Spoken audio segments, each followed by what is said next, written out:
안녕하세요. 저는 얼마 전에 개차반 같은 시부와 찌질이 전 남편과 이혼하고 혼자 살게 된 40대 초반의 돌싱이에요. 보통 결혼을 할 때 부모도 본다고들 하잖아요. 저는 그런 것들은 중요하지 않다고 생각했거든요. 그런데 그게 제 오판이었다는 걸 처음이자 마지막 결혼을 통해 알게 됐어요. 부모와 자식 간의 관계, 그리고 그 부모의 모습이 자녀에게 미치는 영향이라는 게 생각보다 단순하지 않다는 걸 제 전 남편과 시부를 보며 알았거든요. 저는 남편과 결혼하기 전까지 한 번도 결혼에 대해 긍정적으로 생각해 본 적이 없었어요. 저는 쇼핑몰을 운영하면서 먹고 살 걱정은 없었고, 무엇보다 괜찮은 남자를 만나기 힘들었어요. 여자 혼자 사업을 한다고 하면 꼭 밥상에 숟가락만 얹으려는 남자들이 나타나거든요. 그래서 그런 남자들 다 쳐내고 나니 남자를 못 믿겠더라고요.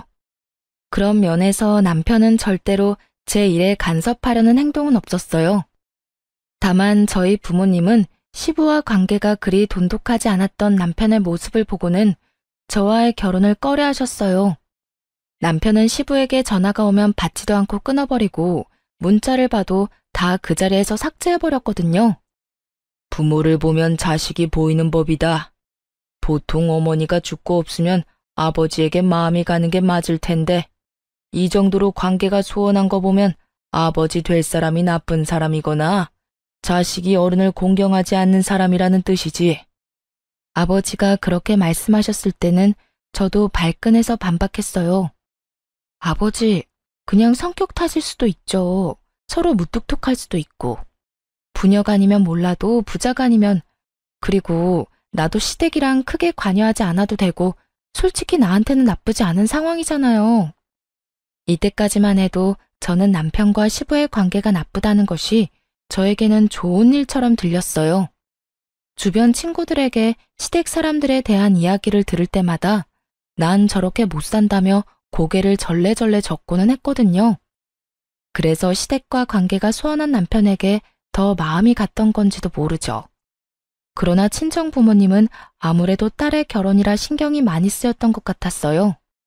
이날을 떠올리면 그런 부모님의 걱정이 괜한 걱정이라며 웃으며 넘겼던 제 뒤통수를 한 대 때려주고 싶어요. 다시 돌아간다면 절대로 후회할 선택 따위는 하지 않았을 텐데요. 그러나 저는 그만큼 남편에게 신뢰를 느끼고 있었어요. 그래서 결혼까지 하게 됐고요.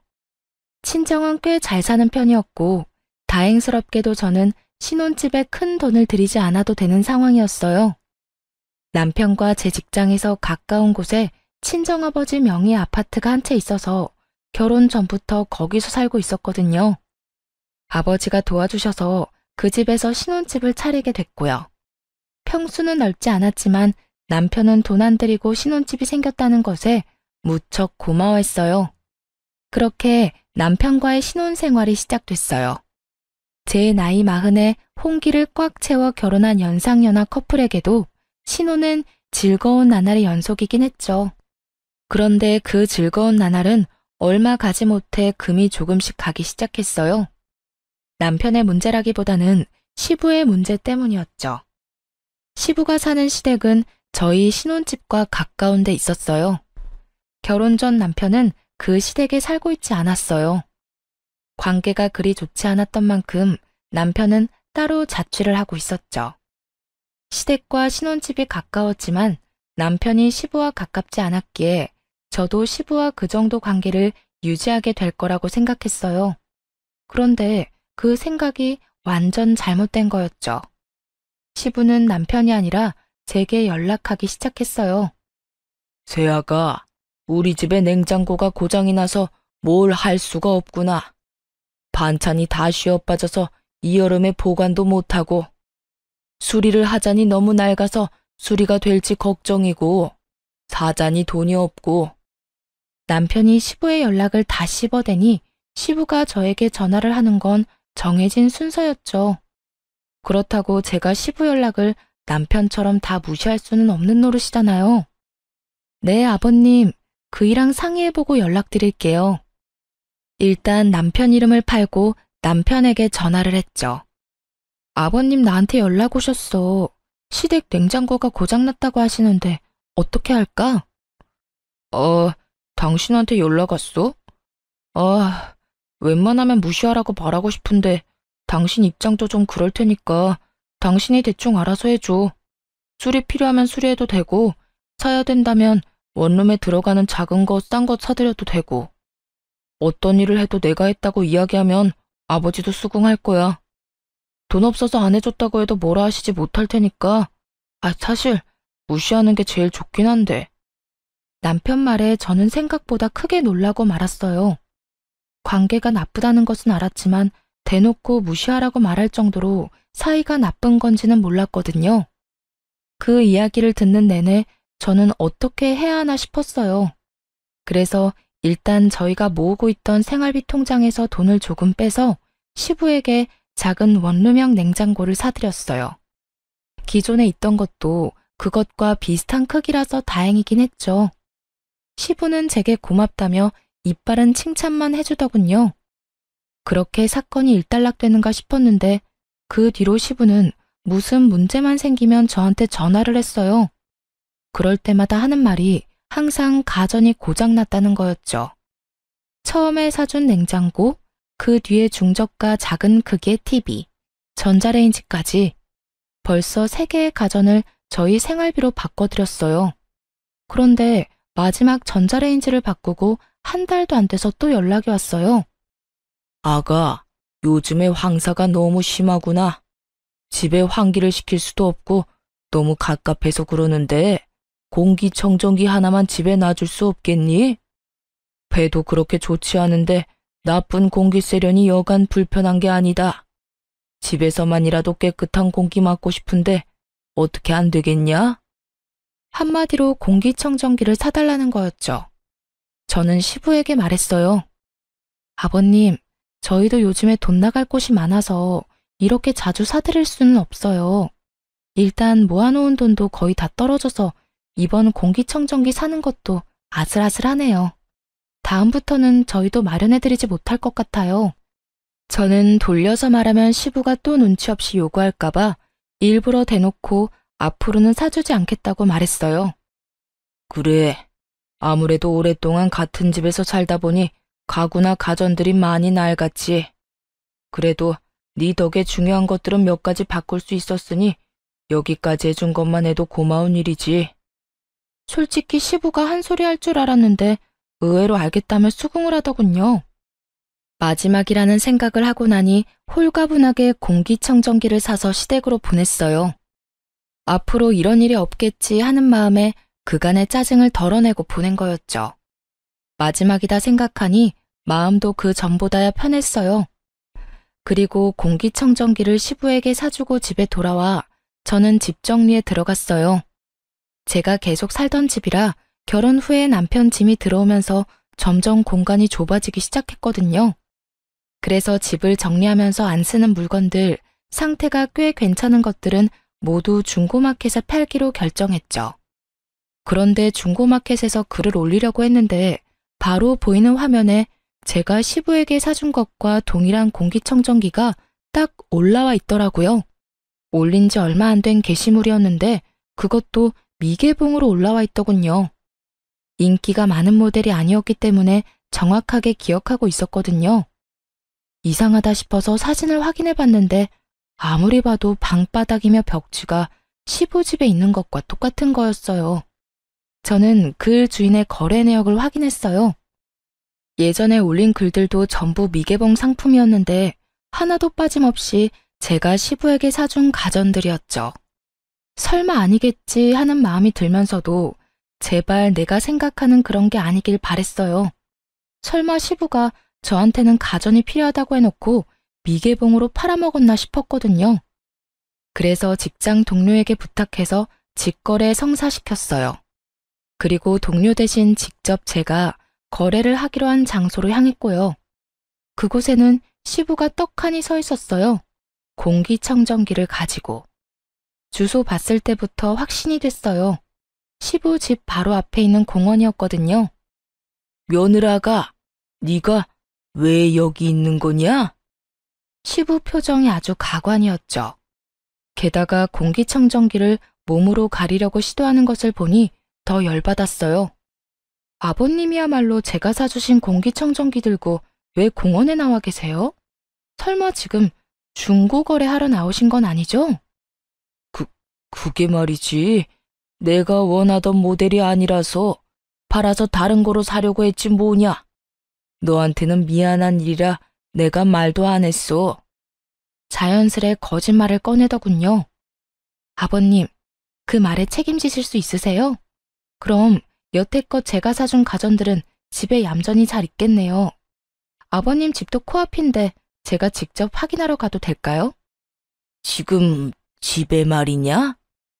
네, 제가 사준 것들이 잘 있는지만 확인할게요. 제가 진짜 시댁으로 들어가려고 하니 시부가 온몸으로 저를 막으며 땀을 뻘뻘 흘리며 하소연하더군요. 아버님, 거짓말 그만하세요. 제가 사준 가전도 여태껏 다 팔았다는 거 알아요. 중고마켓에 거래 내역 다 나오는데 그건 모르셨나 봐요. 아니, 어떻게 이러실 수 있어요? 저희가 그렇다고 용돈을 안 드리는 것도 아니고. 아이고, 며느라가, 내가 미안하다. 그래도 너는 돈 많이 벌잖냐. 나는 늙어서 이제 써주는 곳도 없고 일할 곳도 마땅찮으니 돈을 버는 게 없잖아. 늙으니 몸에 힘도 없고 써주는 곳도 없어서 그래. 네가 나 좀 이해해주면 안 되겠니? 시부는 제 눈치를 보며 저 자세로 굽히고 들어오더군요. 그런데 그게 더 얄미운 거예요. 시부는 한 직장에 오래 있지도 못했고 매번 사고쳐서 직장에서 쫓겨났다는 말을 들었거든요. 쫓겨나는 이유는 매번 돈 문제 때문이었고요. 돈을 벌려면 진득하게 일을 해야 하는데 그걸 못하고 가불이나 하고 성실하지도 못하니 매번 쫓겨나는 게 일상인 거죠. 그리고 그런 사람이었으니 이렇게 며느리 뒤통수를 치는 거였죠. 이해를 하고 말고를 떠나서 이건 신뢰의 문제잖아요. 돈을 마련하려고 저한테 거짓말을 몇 번이나 하신 거예요. 제가 얼마나 기가 막히는지 아시기는 하냐고요. 앞으로 이런 거 사드릴 생각 없으니 물건 사달라고 저한테 연락하지 마세요. 저희 남편한테 전화해서 용건 말씀하시고요. 누구는 돈이 남아 돌아서 사준 줄 알아요? 남편이야 어떻든 저라도 시부와의 관계를 좋게 만들어 보려고 했는데 결국 모든 것이 와르르 무너져 버렸어요. 그리고 시부가 들고 있는 공기청정기를 가져오며 말했어요. 어차피 필요 없는 물건이라고 했으니 제가 다시 환불할게요. 미개봉에 상자 안에 그대로 들어가 있으니 환불하기도 쉽겠네요. 아가, 그건 놔두고 가야지. 나도 돈이 없어서 팔려고 하는 건데 이것까지만 받고 나도 더 이상 너한테 사달라고 하지 않으마.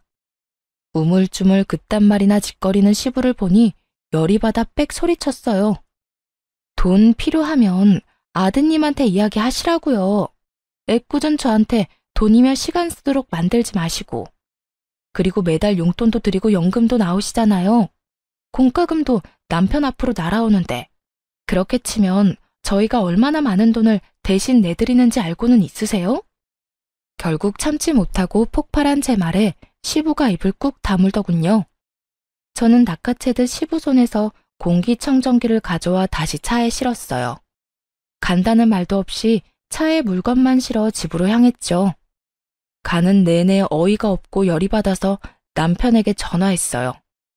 여보, 아버님이 오늘 내가 사드린 공기청정기 중고거래하다가 나한테 딱 걸렸거든? 아버님 도대체 왜 그러신데? 돈을 적게 드리는 것도 아닌데 왜 이렇게 사람 뒤통수를 치시는 거야? 거짓말을 왜 자꾸 하시는 거냐고. 아버지가 또 그랬어? 내가 할 말이 없다. 그렇다고 내가 당신한테 아버지랑 관계 끊으라고 할 수도 없고. 아버지가 좀 그래. 돈도 밝히시고 잔머리도 좀 굴리시는 편이지. 그래서 내가 연락을 안 받는 건데 당신한테 연락을 할 줄은 몰랐어. 사실 나한테도 몇 번이나 문자로 집 싱크대며 세면대며 고장났다고 연락 많이 왔거든. 내가 다 읽고도 무시했더니 당신한테 연락했나 봐.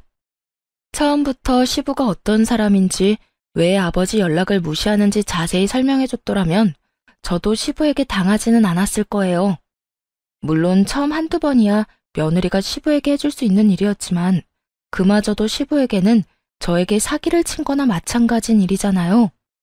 제가 물어볼 때는 아무것도 아니라며 설명해 주길 꺼려했던 남편이 제가 당하고 나서 이런 이야기를 하는 게 참 답답하고 짜증이 나서 한마디 했어요. 그런 거면 미리 말을 해줬어야 알지. 당신만 알고 있으면 어떡하냐고. 내가 가전 사다가 시아버지한테 드릴 때도 당신 그냥 멀뚱멀뚱 지켜보고만 있었잖아. 나한테 한 번쯤은 의심해보라는 말 정도는 할 수 있었던 거 아니야? 솔직히 몇 번이나 내가 당신한테 이야기했는데 당신은 알아서 하라고만 했잖아. 아, 일단 알겠어. 앞으로 나 아버님 연락 안 받을 거고 받더라도 다 당신한테 넘길 테니까 그렇게 알고 있어. 저의 선의가 사기로 돌아왔다는 것에 너무 화가 난 저는 남편에게도 큰 실망을 했어요. 그리고 시부의 요구를 더 이상 들어주지 않도록 연락 자체를 차단하겠다는 제 말에 남편은 긍정도 부정도 하지 않았죠. 다만 그날 집에 가서도 불편한 기색을 숨기지 않았더니 남편도 제 눈치를 실실 보더군요. 그 뒤로 시부 연락을 몇 번 무시했더니 저한테 연락은 더 이상 오지 않았어요. 다만 남편에게 더 많은 연락이 간 모양이었어요. 저야 속 편해졌으니 시부에 대한 생각은 더 이상 하지 않았어요. 결혼하고 1년도 안 되어서 이런 일이 벌어져서 솔직히 화도 많이 났지만 그래도 더 이상 연락을 안 하게 됐으니 다행이라고 생각하기로 했어요. 초반에 잘 끊어냈다 싶었죠. 그렇게 몇 달간 참 조용한 시간이 흘렀어요. 시부에게 연락이 없으니 그냥 제 생활만 하면 돼서 마음도 편하고 좋았거든요. 그런데 그 평화로운 시간은 모르는 번호에 연락 한 통으로 다시 와장창 무너졌어요. 저는 폰이 2대가 있어요. 한 대는 개인적으로 사용하는 폰이었고 한 대는 사업용으로 사용하는 회사 폰이었죠. 그리고 회사 폰으로는 모르는 사람들 연락도 자주 오는 편이었어요. 여느 때와 다름없이 모르는 연락처로 온 번호를 받았더니 어떤 중년 남자의 목소리가 들렸어요. 혹시 전화 받으신 분이 이종길 씨 며느리 되십니까? 시부 이름을 대는 남자 목소리에 저도 깜짝 놀랐죠. 예, 제가 며느리 되는데 누구세요? 아, 저는 이종길 씨하고 사고가 난 사람인데요. 이종길 씨가 자전거를 몰고 오다가 저를 치었어요. 자전거 전용 도로도 아니고 갑자기 골목에서 튀어나와서 사람을 치는데 병원에 가야 해서 합의금이라도 받으려고 하니 돈이 없다면서 자식들한테 연락하라고 하지 뭡니까? 아들은 전화해도 한 통도 받지를 않으니 결국 며느님한테 연락한 겁니다. 시부가 자전거로 사람을 쳤다기에 깜짝 놀라서 말했어요. 몸은 괜찮으세요? 이를 어째. 일단 저희 아버님 좀 바꿔주시겠어요? 그래, 나다. 이런 일로 연락해서 미안하구나. 다짜고짜 미안하다는 말을 꺼내는 시부에게 제가 말했죠. 아버님, 사고 난 거 어떻게 하기로 하셨어요? 상대방이 많이 다쳤나요? 병원에 가봐야 할 것 같은데 일단 50만 원만 좀 빌려줘라. 내가 차용증이든 뭐든 쓸 테니까. 지금 당장 이 사람하고 합의는 해야 하지 않겠니? 당시에는 너무 경황이 없어 상황을 알아볼 틈도 없이 일단 돈을 빌려주기로 했어요. 그리고 빌려달라는 말은 곧 갚을 거라는 말이니 부담도 없었고 말이죠. 노파심에 한마디 덧붙였어요. 아버님, 다치신 분 입원으로 다 마무리해야 해요. 계속 끌고 오면 답 안 나오니까 병원 같이 가서 진료 보고 다 할 때까지 그냥 가시면 안 돼요? 신신당부를 하고 전화를 끊었지만 그 뒤로 걱정이 되는 건 어쩔 수 없었어요. 저녁까지 아무 연락이 없으니 상황이 궁금해 제가 먼저 전화를 했어요. 아버님, 일은 잘 처리됐어요? 뒷말 안 나오도록 잘 해결하신 거 맞죠? 그래, 다 해결 잘 됐다. 네가 돈을 빌려줘서 그걸로 합의금이랑 치료비 했어. 그 돈은 내가 나중에 꼭 갚으마. 고맙다, 며느라가. 그렇게 말을 하는 시부를 보며 시부도 반성을 했나 싶은 생각이 들었어요. 게다가 자전거로 친 사람이 생각보다 상태가 괜찮다는 말에 안도의 한숨을 내쉬었죠. 경황이 없고 너무 놀랐지만 잘 해결됐으니 말이에요. 그런데 그 한 달 뒤 이번에도 모르는 사람에게 전화가 왔어요. 상대방은 전화를 한 시점부터 이미 화가 나 있었어요. 여보세요? 이종길 씨 가족이요? 네? 네, 맞는데 누구세요? 아니, 멀쩡히 주차된 차를 자전거로 박아서 엉망을 만들었잖아요. 이거 어떻게 책임지실 거예요? 아들은 전화하니 받지도 않고. 이거 다 고치려면 못해도 100만 원은 넘게 나올 텐데. 그쪽 시아버지라는 사람이 돈 못 주겠다고 버티고 있으니 내가 답답해서 가족한테 연락한 거요. 또 사고 소식이었어요. 이번에는 자전거로 주차된 자동차를 박았다고 하더군요. 결국 이날도 150만 원을 시부에게 빌려줬어요. 시부는 절대 돈을 달라고 하지 않았어요.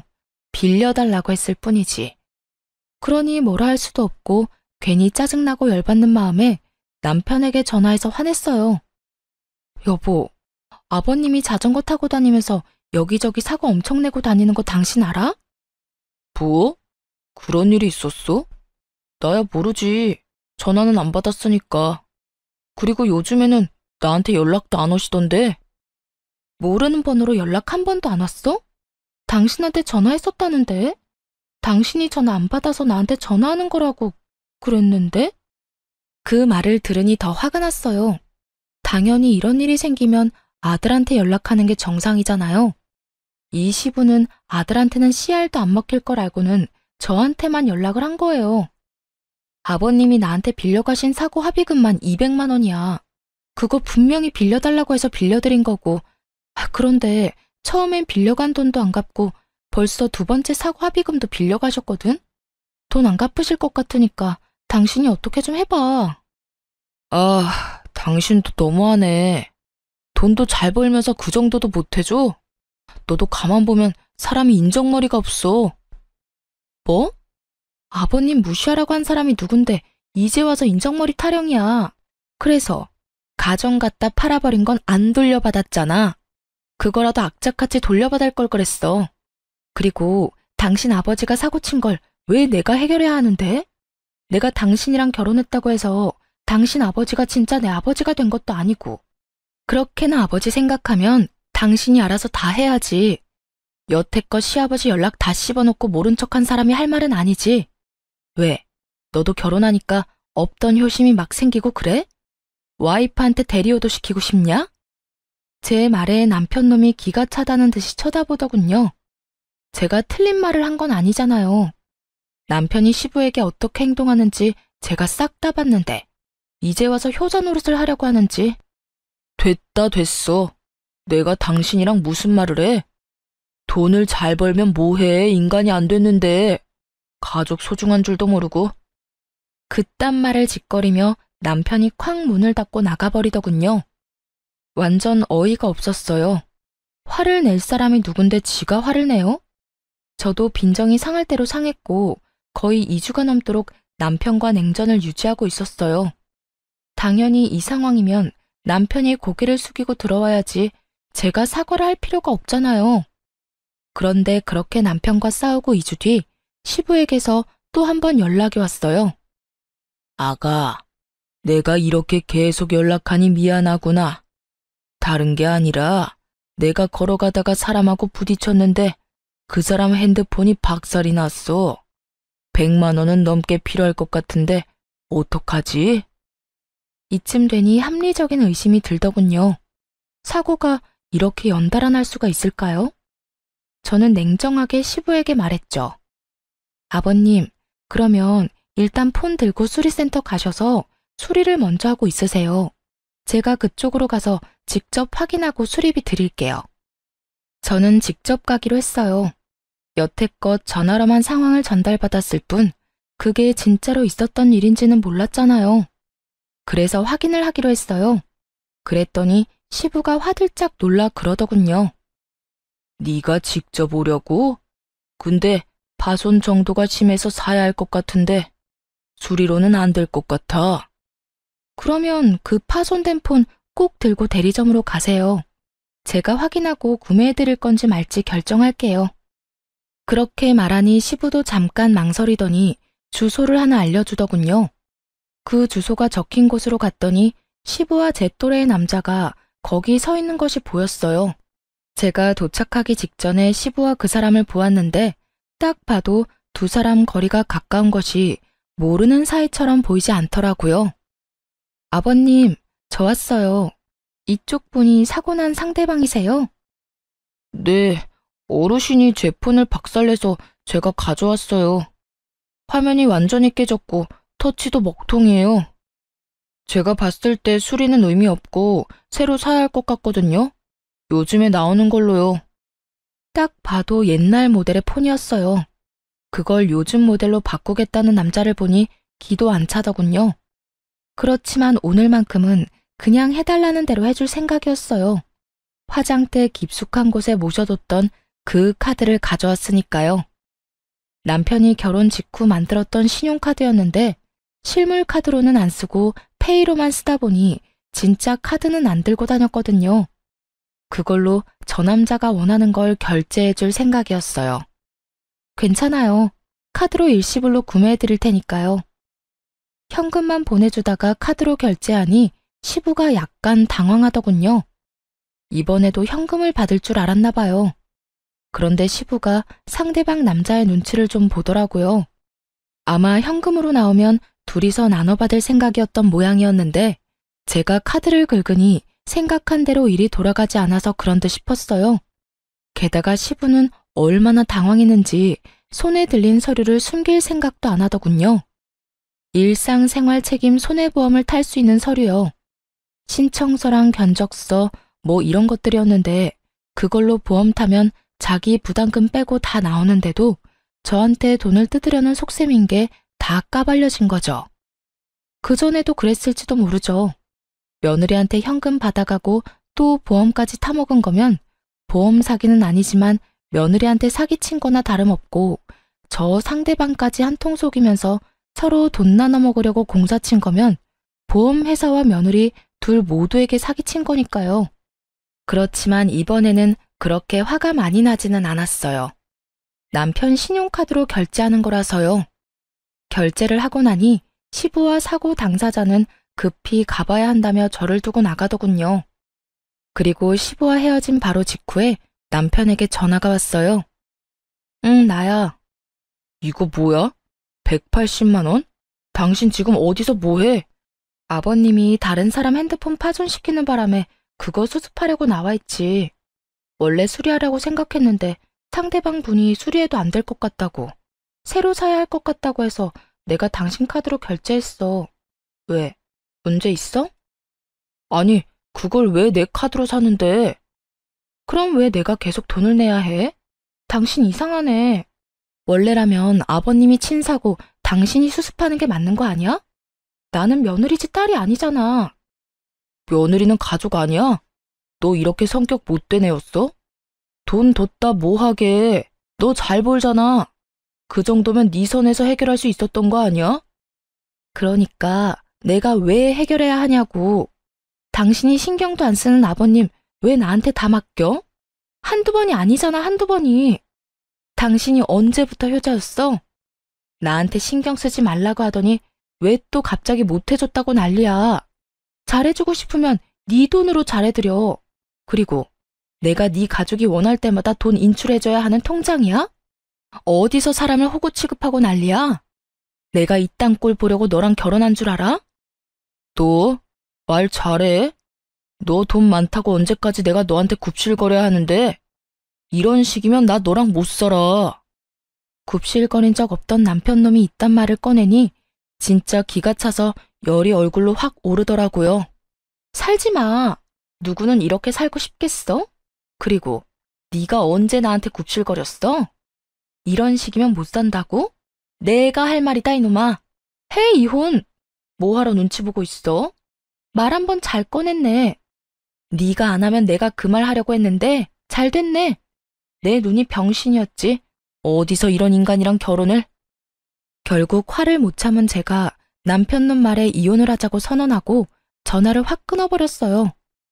남편놈이 당황한 듯 다시 연락 와서 그런 거 아니라고 홧김에 말 좀 잘못한 거 가지고 무슨 이혼이냐며 난리였지만 저는 눈도 깜짝 안 했어요.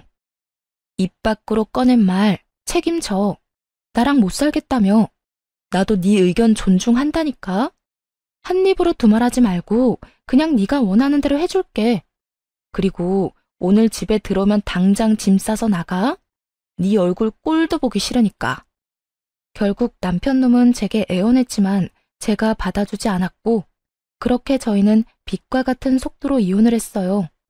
결혼한 지 1년도 안 되어서 이혼한 거죠. 결혼 기간이 짧아서 이혼도 빠르게 됐어요. 나눌 것도 없었고 서로 가져온 만큼 가져갔죠. 그렇게 이혼하는 동안 다행인지 불행인지 시부는 연락을 한 번도 안 했고 저는 당연히 시부가 우리 이혼에 대해 알게 됐기 때문에 연락이 안 오는 거라고 생각했어요. 그런데 이혼이 다 된 후에 시부에게서 전화가 한 통 왔어요. 이혼을 했는데 전화를 할 정도면 뭔가 큰일이 있어서 그런가 싶어서 전화를 받았는데 시부가 굉장히 급한 목소리로 용건부터 건네더군요. 아가, 내가 급해서 그러는데 돈 좀 빌려줄 수 없겠냐? 아들 녀석이 전화를 안 받아서 그래. 내가 실수로 외제차를 박았는데 차주가 500만 원이나 달라고 하네. 너도 알다시피 내가 그 큰 돈이 어딨냐? 내가 믿을 사람이 너뿐이라 그래. 가족 좋다는 게 뭐냐? 이럴 때 돕는 거지. 내가 꼭 그 돈 갚아줄 테니까 한 번만 더 도와다오. 응? 말하는 이야기를 들어보니 저희 부부가 이혼했다는 것도 전혀 모르고 있는 눈치였어요. 그때 저는 좋은 생각이 났어요. 아버님, 제가 예전에 빌려준 돈 200만 원이요. 그것도 빌려가시고는 안 갚으셨잖아요. 그거 먼저 갚아주지 않으시면 더 이상 돈은 못 빌려드려요. 여태껏 빌려준 돈도 갚지 않는데 제가 뭘 믿고 500만 원이라는 큰 돈을 빌려드려요? 앞에 빌려준 거 갚으시면 또 모를까. 200만 원을 갚으라고? 당장 돈이 없어서 전화를 했는데 돈을 내놓으라니. 못 갚으실 것 같으면 저도 500만 원은 못 빌려드려요. 그럼 전화 끊을게요. 아, 아니다. 내가 지금 200만 원 보낼 테니 그거라도 빌려다오.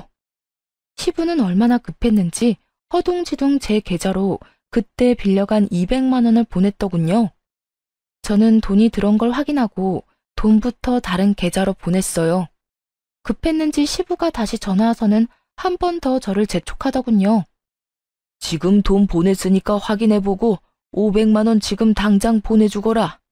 차주가 지금 당장 돈 안 내놓으면 집에 가지도 못하게 할 판이라. 그런데 제가 가만히 생각해보니까 500만 원은 못 빌려드릴 것 같네요. 솔직히 아버님이 저 뒤통수 치신 게 한두 번은 아니시잖아요. 뒤통수라기보다는 거의 사기 수준이었는데. 그러니까 500만 원은 알아서 하시거나 제 전남편하고 이야기하세요. 뭐? 지금 무슨 말을 하는 거야? 전 남편이라니. 저희 이혼했어요. 아버님 덕분에요. 여태껏 그것도 모르셨어요? 그래도 이 기회에 서로 주고받은 돈 확실하게 정리하게 돼서 다행이다 싶어요. 그러니까 이 연락처 바꿀 거니까 연락하지 마시고 돈 써야 할 일 있으면 아들한테 연락하세요. 남의 귀한 딸에게 빨대 꽂지 마시고요. 저는 그렇게 말하고 전화를 탁 끊어버렸어요. 길게 할 말도 없었어요. 솔직히 이번에도 저한테 사기치려는 것처럼 보였거든요. 돈도 다 정산했겠다. 굳이 무슨 이야기를 더 할까요? 그런데 시부는 저한테 하고 싶었던 말이 많았는지 계속 전화를 하더군요. 스팸을 걸었더니 이번에는 모르는 번호로 계속 전화질을 했어요. 몇십 통을 연달아 전화하는 시부를 보며 저는 무음으로 폰을 내버려뒀어요. 그런데 시부의 연락들 사이로 전남편의 전화가 왔더라고요. 저는 전남편 속이라도 긁을 생각으로 전화를 받았죠. 무슨 일이야? 당신 우리 아버지한테 돈 뜯어갔어? 당장 아버지한테 돌려드려.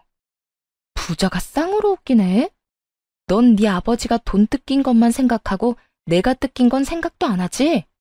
맨 처음에 내가 빌려준 거고 그거 돌려받은 거야. 정당한 거래였거든? 뭘 알고나 말하던지. 아무것도 모르는 놈이 더 시끄럽지? 지금 당신이 무슨 짓 저지른 건지는 알아? 아버지 지금 큰일 나게 생겼어. 진짜 외제차 사고 낸 것도 문제인데 차주가 조직폭력배 같아. 아버지한테서 못 받으면 아들한테 받겠다면서 지금 나한테도 협박 문자고 난리 났어.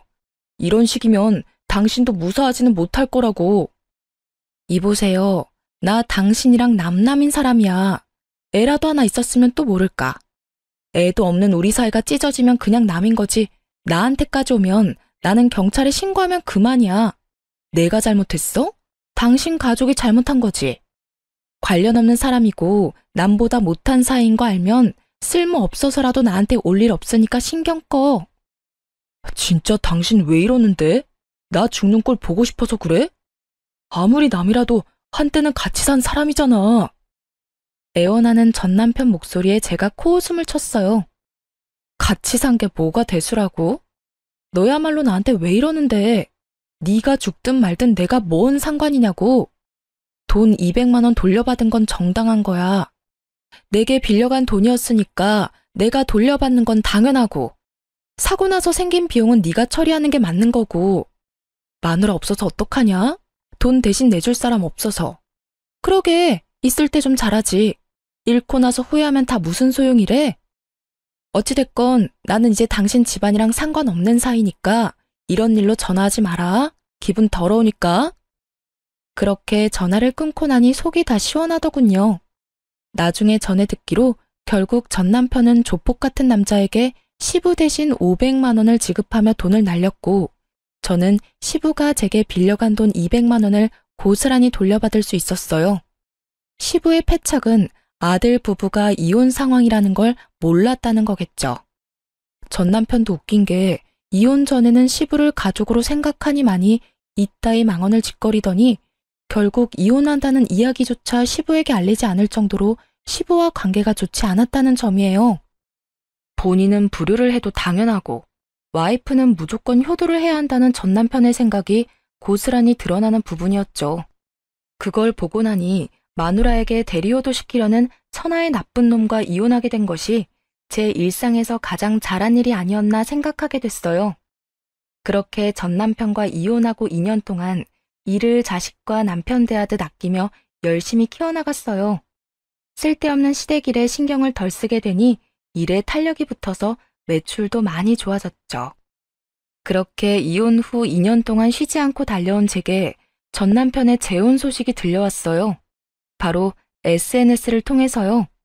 청첩장 사진이 떡하니 올라왔는데 솔직히 상대방 여자에게 딱한 마음뿐이었어요. 어쩌다가 저런 인간 같지도 않은 놈을 만났을까? 딱 그런 마음만 들었어요.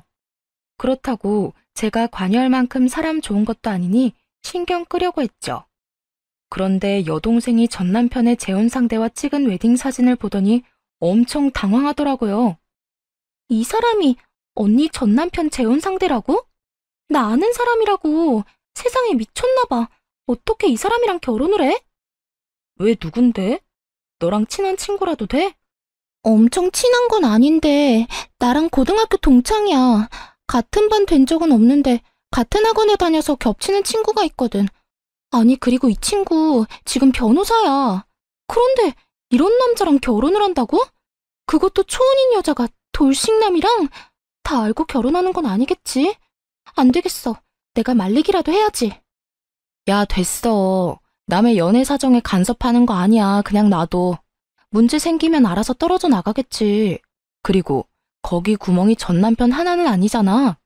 그 시부가 여전히 똑같은 짓거리 하고 다니면 모르고 싶어도 모를 수 없겠지. 그래도 내가 모르는 사이면 모르겠지만 알고 지내는데도 입 다물고 있는 건 좀...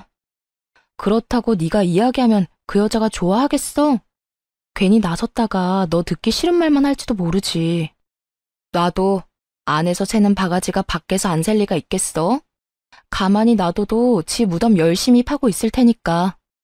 인사만 하고 지내는 친구라도 그런 친구가 제 발로 지옥으로 걸어 들어가는 건 막고 싶었는지 여동생이 한숨을 푹 쉬더군요. 고민 좀 해봐야겠어. 이야기를 할지 말지. 그런데 한 달쯤 뒤에 전 남편의 계정에서 청첩장이 싹 사라졌어요. 웨딩 관련 사진들도 다 없어지고요. 무슨 일이 생겼구나 싶어 동생에게 연락해보니 자기가 말했다고 하더군요.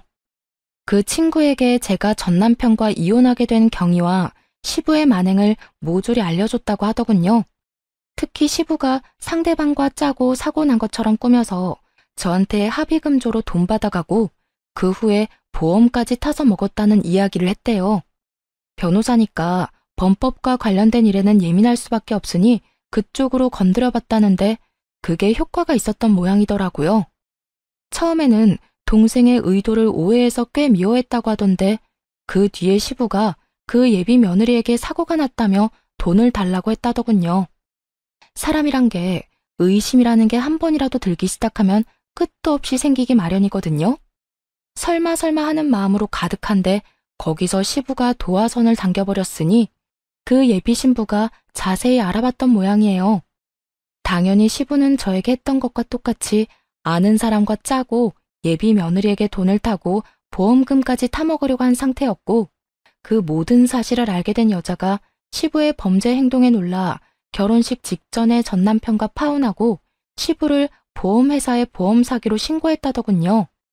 전 남편은 결국 결혼 비용을 다 날리고 시부는 저와 전 남편이 이혼했던 시기에 보험 사기로 벌금형을 몇 번 받은 적이 있어서 결국 이번에는 실형을 살게 됐더라고요. 그 이야기를 듣는데 어쩜 속이 얼마나 시원하던지. 전 남편과 그 가족인 시부와 엮일 뻔했던 그 친구는 여동생을 찾아와 고맙다며 인사까지 하고 갔다고 해요. 의심하지 않았다면 자기도 모르게 선뜻 도와줄 뻔했다고 말이죠. 속이 시원한 저와는 달리 전 남편은 아주 속이 불편했던 것 같더라고요. 그 파혼 몇 달 뒤에 전 남편이 아주 화가 나서 저를 찾아왔더군요. 당신이 온 동네 내 소문 다 내고 다녔어? 설마 내가 재혼하는 게 짜증나서 내 재혼 막으려고 그런 짓 한 거야? 내 앞길이 그렇게 막고 싶었어? 이 나쁜 년아. 네가 뭔데 나한테 이런 짓을 저질러? 우리 이혼하고 남남인 거 잊었어? 그러면 내가 누구랑 뭘 하든 상관 말았어야지. 누가 누구 앞길을 막아. 뭘 착각하는지 모르겠지만 나는 네 앞길을 막은 게 아니라 그 여자 인생 살려준 거야.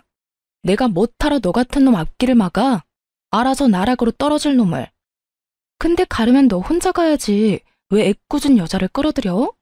그리고 네가 파혼당한 게 나 때문이 아니지. 그 여자가 당신이랑 당신 아버지에 대해 들었을 때 네 놈한테 파혼하자고 하지도 않았어. 오히려 그런 말을 한 사람을 더 의심했지. 근데 봐. 결국은 당신 아버지가 한 건 했잖아.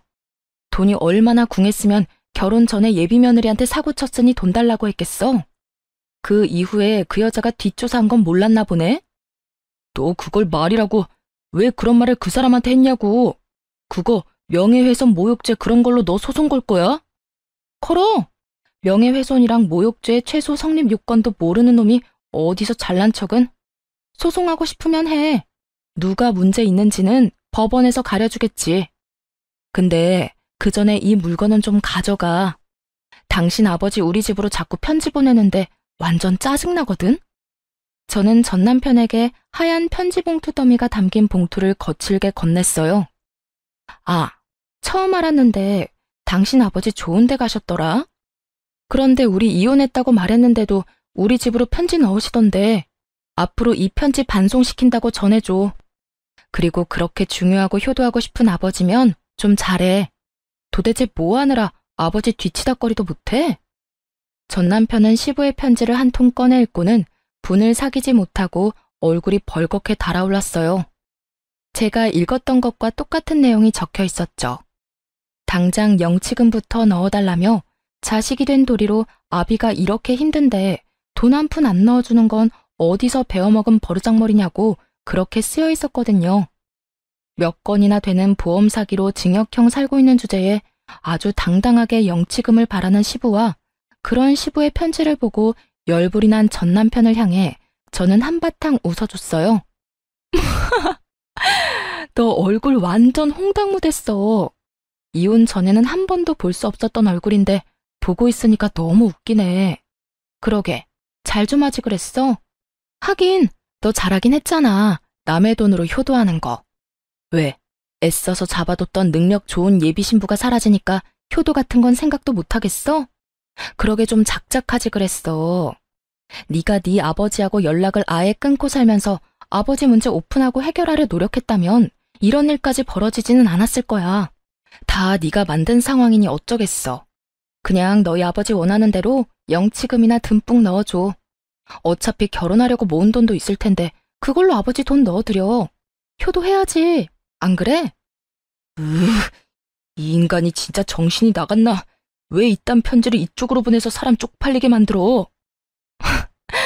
아, 너무 웃겨서 배 아프네. 우리 이제 여기서 다 끝난 거야? 나는 더 이상 너하고 관련된 거 하나도 안 남겼거든.